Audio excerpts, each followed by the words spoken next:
ತಳ ಸಮುದಾಯದ ಸಂಘಟನೆಗಳಾಗಿರ್ಬೋದು, ಆಮೇಲೆ ಈಗಾಗಲೇ ರಾಜ್ಯ OBC ರಾಜ್ಯಾಧ್ಯಕ್ಷರಾಗಿ ಕಾರ್ಯನಿರ್ವಹಿಸುವಂಥ ಒಂದು ವ್ಯವಸ್ಥೆಯ ಸಂಘಟನೆ ಆಗಿರ್ಬೋದು.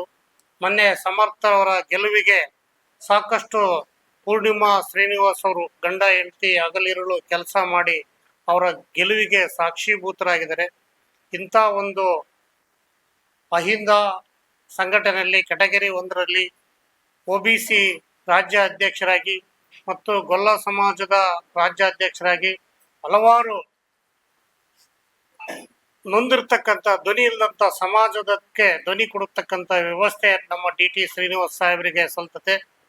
ದಯಮಾಡಿ ಅವರನ್ನ ನೀವು ಮಾಧ್ಯಮದವರು, ಪತ್ರಿಕಾ ಮಾಧ್ಯಮದ ಎಲ್ಲ ಪರಿವಾರದವರು ಇವರನ್ನ ಗುರುತಿಸಿ ಈ ಸರ್ಕಾರದಲ್ಲಿ ಬರುವಂಥ ಸರ್ಕಾರದಲ್ಲಿ ನೂತನ ಸಚಿವರನ್ನಾಗಿ ಒಳ್ಳೆಯ ಸೂಕ್ತ ಸ್ಥಾನಮಾನವನ್ನು ನೀಡುವಂಥ ಒಂದು ವ್ಯವಸ್ಥೆ ಸುಮಾರು ಜಾತಿಗಳ ಕೂಗಾಗಿರುತ್ತದೆ.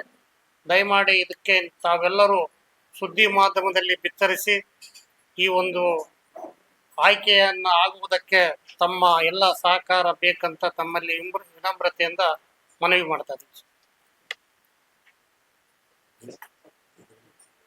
ನಾವು ಈಗ ಮಾತಾಡಕ್ ಬಂದಿರ್ತಕ್ಕಂಥ ವಿಚಾರ, ಈಗ ಹೊಸದಾಗಿ ಏನು ಈಗ ನಮ್ಮ ಮುಖ್ಯಮಂತ್ರಿಗಳು ಆಗ್ತಾ ಇದಾರೆ, ಆ ಒಂದು ಇದರಲ್ಲಿ ಸಚಿವ ಸಂಪುಟದಲ್ಲಿ ನಮ್ಮ DT ಶ್ರೀನಿವಾಸ್ ಅವ್ರಿಗೆ, DT ಶ್ರೀನಿವಾಸ್ MLC ಹಾಗೂ ರಾಜ್ಯಾಧ್ಯಕ್ಷರು, ಕರ್ನಾಟಕ ರಾಜ್ಯ ಪ್ರವರ್ಗ 1ರ ಜಾತಿಗಳ ಒಕ್ಕೂಟ ಬೆಂಗಳೂರು ಇವರಿಗೆ ಕರ್ನಾಟಕ ಸರ್ಕಾರ ಸಚಿವ ಸಂಪುಟದಲ್ಲಿ ಮಂತ್ರಿಯನ್ನಾಗಿ ನೇಮಕ ಮಾಡಲು ಕೋರಿ ಮನವಿ ಸರ್. ಕರ್ನಾಟಕ ರಾಜ್ಯದಲ್ಲಿ ಬೆಸ್ತ, ಗೊಲ್ಲ, ಉಪ್ಪಾರ ಹಾಗೂ ಎಳವ, ದೊಂಬಿದಾಸ, ಬುಡಬುಡಿಕೆ, ಜೋಗಿ ಹಾಗೂ 45 ಅಲೆಮಾರಿ ಮತ್ತು ಅರೆ ಅಲೆಮಾರಿ ಜಾತಿಗಳನ್ನು ಒಳಗೊಂಡಂತೆ 365 ಜಾತಿಗಳು ಪ್ರವರ್ಗ 1ರಲ್ಲಿ ಬರುತ್ತವೆ. ಅವುಗಳಲ್ಲಿ ಸುಮಾರು 80 ಲಕ್ಷ ಜನಸಂಖ್ಯೆ ಬಾಹುಳ್ಯವನ್ನು ಹೊಂದಿರುತ್ತದೆ. ಈ ಎಲ್ಲ ಜಾತಿಗಳು ಸಹ ಬಹಳ ಕಡು ಬಡತನದಿಂದ ಹಾಗೂ ಯಾವುದೇ ರಾಜಕೀಯ ಪ್ರಾತಿನಿಧ್ಯವಿಲ್ಲದೆ ಬಹಳ ಹಿಂದುಳಿದಿದ್ದು, ಎಲ್ಲ ಜಾತಿಗಳನ್ನು ತಮ್ಮ ಸಂಘಟನಾ ಚತುರತೆಯಿಂದ ಒಂದುಗೂಡಿಸಿ ಅವುಗಳನ್ನು ಮೇಲಕ್ಕೆ ತರಲು ನಮ್ಮ ರಾಜ್ಯಾಧ್ಯಕ್ಷರಾಗಿ DT ಶ್ರೀನಿವಾಸ್ ಅವರ ಪರಿಶ್ರಮ ಬಹಳವಾಗಿ ಇರುತ್ತದೆ. ನೊಂದಂತಹ ಅನೇಕ ಕುಟುಂಬಗಳಿಗೆ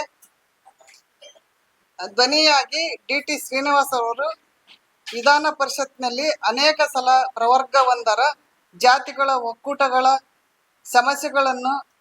ಸಮಸ್ಯೆಗಳ ಬಗ್ಗೆ ಬೆಳಕು ಚೆಲ್ಲಿದ್ದು, ಅನೇಕ ಸಮಸ್ಯೆಗಳಿಗೆ ಪರಿಹಾರ ದೊರೆತಿರುತ್ತದೆ. ಅನೇಕ ಕಾರ್ಯಗಳು ಸಹ ಯಶಸ್ವಿಯಾಗಿದ್ದು ಪ್ರವರ್ಗ 1ರ ಜಾತಿಗಳ ಜನರಿಗೆ ಅನುಕೂಲವಾಗಿರುತ್ತದೆ.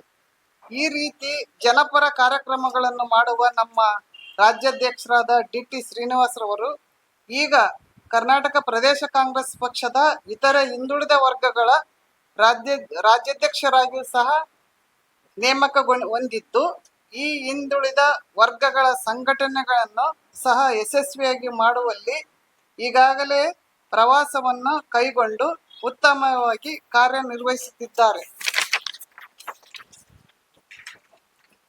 ಅಲ್ಲದೆ ಕರ್ನಾಟಕ ಆಗ್ನೇಯ ಶಿಕ್ಷಕರ ಕ್ಷೇತ್ರವು ಸ್ವತಂತ್ರ ಬಂದಾಗಿನಿಂದ ಕಾಂಗ್ರೆಸ್ ಪಕ್ಷಕ್ಕೆ ವಲಯದ ಇದ್ದು ಕುಸುಮವಾಗಿತ್ತು.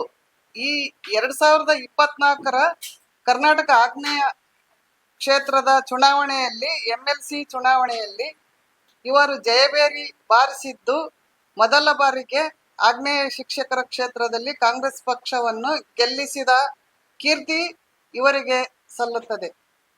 DT ಶ್ರೀನಿವಾಸ್ ರವರು ಕರ್ನಾಟಕ ರಾಜ್ಯ ಯಾದವ ಸಂಘದ ರಾಜ್ಯಾಧ್ಯಕ್ಷರಾಗಿಯೂ ಸಹ ಕಾರ್ಯನಿರ್ವಹಿಸುತ್ತಿದ್ದಾರೆ. ಒಂದು ವಿಷಾದದ ಸಂಗತಿ ಎಂದರೆ ಕಾಂಗ್ರೆಸ್ ಪಕ್ಷದ ಬೆನ್ನೆಲುಬಾಗಿರುವ ಯಾದವ ಜನಾಂಗಕ್ಕೆ ಸೇರಿದ ಸುಮಾರು 23 ವರ್ಷಗಳಿಂದ ಯಾವುದೇ ಮಂತ್ರಿಮಂಡಲದಲ್ಲಿ ಸ್ಥಾನವನ್ನು ನೀಡಿರುವುದಿಲ್ಲ. ಆದ್ದರಿಂದ ಕಾಂಗ್ರೆಸ್ ಪಕ್ಷದ ಬಗ್ಗೆ ತೀವ್ರ ಆಸಕ್ತಿ ಹೊಂದಿರುವ ಸಂಘಟನಾ ಚತುರರು, ಚಿಂತಕರು, ಕಾರ್ಯಕ್ಷಮತೆಯಲ್ಲಿ ದಕ್ಷರು, ವಾಗ್ಮಿಗಳು ಆದಂತಹ ನಮ್ಮ ಪ್ರವರ್ಗ ಒಂದರ ಒಕ್ಕೂಟದ ಹಾಗೂ ಹಿಂದುಳಿದ ವರ್ಗಗಳ ರಾಜ್ಯಾಧ್ಯಕ್ಷರು ಮತ್ತು ಯಾದವ ಸಂಘದ ಅಧ್ಯಕ್ಷರಾದ DT ಶ್ರೀನಿವಾಸರವರಿಗೆ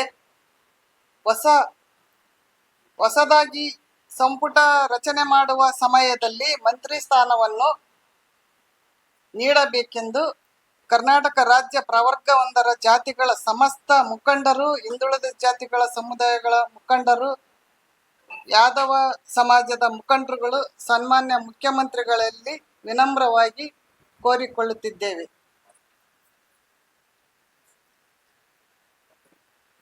ಈಗಾಗಲೇ ರಾಜ್ಯದಲ್ಲಿ ಕೆಟಗರಿ